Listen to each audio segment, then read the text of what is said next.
ममता बनर्जी वो लेडी हैं जिन्होंने कम्युनिस्ट के रिजीम में अपनी सीट निकालती थी, अपनी सीट में जीतती थी। ममता दीदी अब 2024 के लिए एक प्राइम मिनिस्टेरियल कैंडिडेट हैं। कंगना रनौत एटलीस्ट तो नहीं बताएंगे प्राइम मिनिस्टर मोदी को कि आपको कैसे चलना है। कामयाब प्राइम मिनिस्टर मैं कहूंगा हिंदुस्तान का।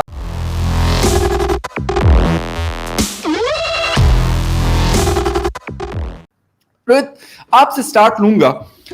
एक तो ये है कि किस तरीके से आप देख रहे हो बंगाल इलेक्शन जिस तरीके से हुआ और बहुत ज्यादा एक हाइप क्रिएट की गई थी।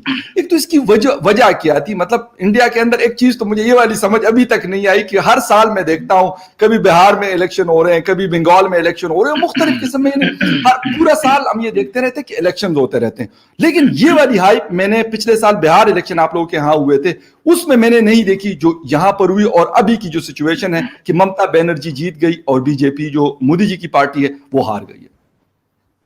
देखिए, पहली चीज के इंडिया एक 130 करोड़ पीपल, और जब 130 करोड़ लोगों की बात आती है तो आप ये समझिए कि 50 स्टेट्स हैं अमेरिका में, और अमेरिका की पॉपुलेशन हमसे हाफ से भी कम है, मतलब 1/3 से भी कम है।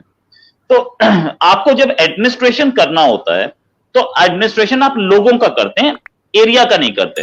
लाइक तो जब लोगों का एडमिनिस्ट्रेशन हो रहा है तो हमारे पास स्टेट्स भी ज्यादा होंगी। हमारे पास अमेरिका में normally on an average per capita जितनी ऑन एन एवरेज कितने लोगों के लिए एक स्टेट है, उससे ज्यादा यूपी है, उत्तर प्रदेश हमारी एक स्टेट है जिसकी पॉपुलेशन, अगर वो उत्तर प्रदेश एक अलग कंट्री होता तो उसकी पॉपुलेशन इंडिया, चाइना, अमेरिका और उसके बाद इंडोनेशिया, ये 4 कंट्रीज के बाद 5th लार्जेस्ट पॉपुलेशन होती। और साथ में हमारे पास इतनी पॉपुलेशन की वजह से हमारे पास स्टेट्स भी ज्यादा है। और हमारे कॉन्स्टिट्यूशन में बहुत क्लियरली लिखा हुआ है कि जैसे ही एक असेंबली या एक पार्लियामेंट का सेशन, पार्लियामेंट मतलब लोकसभा का सेशन ओवर हो जाए तो एक नया इलेक्शन कराना जरूरी है। तो क्योंकि हमारी डेमोक्रेसी है और गवर्नमेंट और कॉन्स्टिट्यूशन में लिखा हुआ है कि डेमोक्रेसी में कोई भी स्टेट विदाउट अ गवर्नमेंट ना रहे, इसलिए वो करवाना बाइंडिंग हो जाती है, इलेक्शन कराना। उसके बाद किसी भी ऑफिसर की ट्रांसफर स्टेट गवर्नमेंट नहीं कर सकती, सेंट्रल गवर्नमेंट नहीं कर सकती, कोई नए रूल्स नहीं ला सकती जैसे ही वो कोड ऑफ कंडक्ट लगता है। तो हर चीज इलेक्शन कमीशन के कमांड में आ जाती है। अब जहां तक बात ये आपने बोली कि ममता दीदी का इलेक्शन इतना क्यों स्टार स्टडेड है, देखिए ममता दीदी यानी कि वेस्ट बंगाल सेंटर को 42 सीट्स देती हैं वो, मतलब लोकसभा के लिए, और वो एक ऐसा सिटाडेल है जिसको तोड़ना बड़ा मुश्किल हो रहा था किसी भी पार्टी के लिए। कांग्रेस 1970s के 77-75 तक कांग्रेस थी, उसके बाद कम्युनिस्ट आ गए तो कम्युनिस्ट बैठ गए, कम्युनिस्ट नहीं हिले।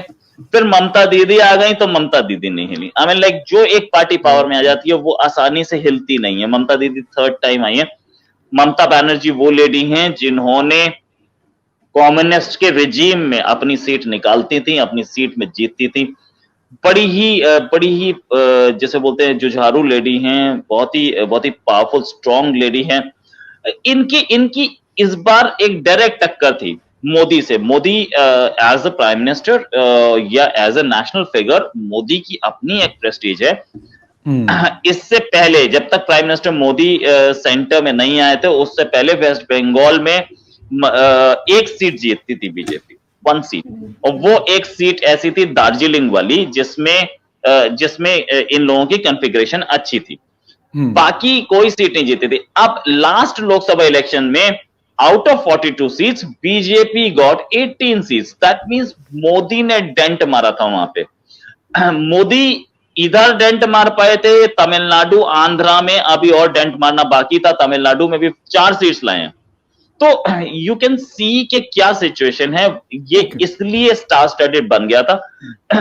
बिहार इसलिए नहीं बना क्योंकि बिहार में पहले से ही एनडीए गवर्नमेंट रूल कर रही थी और वहां पे कोई बहुत ज्यादा वो गेम नहीं होना था। ये ममता दीदी अब 2024 के लिए एक प्राइम मिनिस्टेरियल कैंडिडेट हैं, इसमें कोई शक नहीं है। ममता दीदी डायरेक्ट टक्कर में आ गई हैं प्राइम मिनिस्टर मोदी को हराने के बाद। हालांकि पैन इंडिया एक गेम अलग होता है, लेकिन अगर नेक्स्ट इलेक्शन में किसी को भी क्लियर मैंडेट नहीं मिलता और एक हंग पार्लियामेंट है, तो Mamata Didi is the top contender to become the prime minister. अच्छा, मैं मनोहर भाई की तरफ जाऊंगा, उनका माइक भी म्यूट है, अगर वो अनम्यूट कर दे। लेकिन मैं एक छोटा सा सवाल यहां पे कर लूं, वो ये है कि क्या हमें ये, मतलब मैं, ये मेरा जाती ख्याल भी और क्वेश्चन भी है कि क्या मोदी जी की पॉपुलैरिटी डाउन नहीं हुई? कुछ दिनों से मैं मतलब मुख्तलिफ जो न्यूज़पेपर्स हैं, हिंदुस्तान की बात करूं या इंटरनेशनल मैगजीन्स हैं, वहां पर भी कुछ ऐसी चीजें नजर नहीं आ रही कि मोदी जी, हालांकि कुछ, मैं कहता हूं 2-3 माह पहले की बात है कि मुझे नजर नहीं आ रहा था कि शायद मोदी जी को कोई शिकस्त भी दे सकते हैं और वो मतलब उनकी पॉपुलैरिटी डाउन भी हो सकती है, क्योंकि बहुत ज्यादा सपोर्ट है उनके पास। देखिए, एक पॉलिटिशियन की पॉपुलैरिटी वोट से काउंट होती है, कभी भी न्यूज़पेपर्स मैगजीन के आर्टिकल से काउंट नहीं होती। और जहां पे भी हमें दिख रहा है बीजेपी का वोट बैंक बढ़ता दिख रहा है। Assam they have retained, they have made, पहली बार एनडीए ने एक अपनी गवर्नमेंट पौंडीचेरी में बनाई है, जो कि एक यूनियन टेरिटरी है हमारी। हमारे पास 3 यूनियन टेरिटरीज हैं, 3 यूनियन टेरिटरीज हैं जहां पे एक legislative assembly elected. Delhi is 1, Pondicherry is 2nd, and state of Jammu and Kashmir is 3rd, right? Modi ji के आने के बाद मोदी प्राइम मिनिस्टर ने, मोदी की बीजेपी ने जम्मू एंड कश्मीर में भी गवर्नमेंट बनाई महबूबा मुफ्ती के साथ मिलके। तो ये देखेंगे कि आप प्राइम मिनिस्टर की पॉपुलैरिटी कम तो होती दिख नहीं रही। आर्टिकल्स छपते हैं, ठीक है, आर्टिकल्स बहुतों के खिलाफ, राहुल गांधी के खिलाफ भी छप रहे हैं, लेकिन पॉपुलैरिटी मैं तब मानूंगा जब राहुल गांधी वायनाड से हार जाएंगे या सोनिया गांधी अपनी सीट हार जाएंगी। उनकी पॉपुलैरिटी अपने एरिया में अच्छी है, नो डाउट अबाउट इट, छपने के लिए बहुत कुछ है सोशल मीडिया में, आप देख लीजिए। कंगना साहिबा ने क्या लिखा हुआ था? She asked prime minister Narendra Modi ji to tame an opposition leader using his leadership style of the early 2000, a likely reference to the writing on his watch which left over 1,000 people mostly Muslim dead। मुझे ये समझ नहीं आ रही कि हम इस तरह की चीजों से, मतलब कंगना एक, मैं अभी आपसे शो से पहले भी बात कर रहा था कि यार मोस्टली हमारे जो बॉलीवुड स्टार हैं, मतलब हाईली एजुकेटेड हैं, बड़े पढ़े लिखे किस्म के लोग हैं, ऐसे नहीं हैं।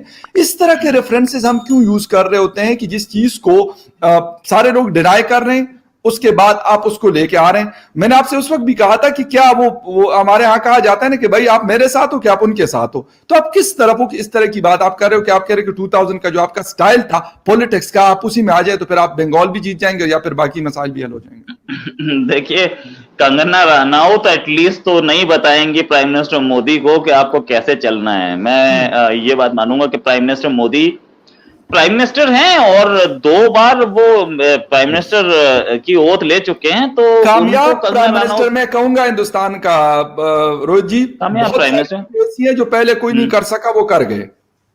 1984 के बाद पहली बार अगर कोई पार्टी फुल फ्लेजेड आई है तो वो ये मोदी की है। अब जहां तक बात यह कि कंगना रनौत, क्या कंगना रनौत कभी एक इलेक्शन लड़ी है जो कि वो मोदी को बता रही है कि तुम 2000 के, मतलब 2000 के स्टाइल से मैनेज कीजिए? What do you mean by 2000 style? ये तो बाद में हो सकता है वो उनका एक एक्सप्लेनेशन आ जाए। 2000 का स्टाइल मींस आप उस समय बहुत मेहनत करते थे, आप उस समय बहुत व्हाट डू यू से लोगों के बीच में घूमते थे, आप उस समय लोग गरीबों के घरों में जाते थे, व्हाटएवर शी मे से। लेकिन फैक्ट इज के लोगों के सामने जो परसेप्शन इस समय आ रहा है वो रॉइट्स वाला आ रहा है, तो वो ऐसी लैंग्वेज लिखेंगी क्यों? और वो ये अगर ऐसी लैंग्वेज उन्होंने लिखी है, हालांकि मैंने भी ट्वीट नहीं देखा है, लेकिन अगर ऐसी लैंग्वेज लिखी है तो उनका जो अकाउंट है बिल्कुल सही बंद किया गया है। वो मुझे नहीं पता कि उनका मतलब क्या था, वो क्या कहना चाह रही थी, क्योंकि उन्होंने अभी तक उनकी कोई क्लैरिफिकेशन मेरे हाथ में नहीं है। अगर ये उन्होंने लिखा है कि अर्ली 2000, तो इंडिकेशन सबके दिमाग में यही आता है कि भाई वो 2002 के रॉयट्स के बारे में बात कर रही हैं। और अगर वो 2002 के रॉयट्स के बारे में बात कर रही हैं तो ये स्टाइल ये किसी भी सूरत हाल में फ्रीडम ऑफ स्पीच में तो नहीं आता है। फ्रीडम, अगर आप उन मौलानाओं को बोलते हैं जो कि हिंदुत्व के खिलाफ जहर उगलते हैं, तो ये भी एक तरीके का जहर उगलना हुआ, जिसको मैं पर्सनली अप्रूव नहीं करता हूं।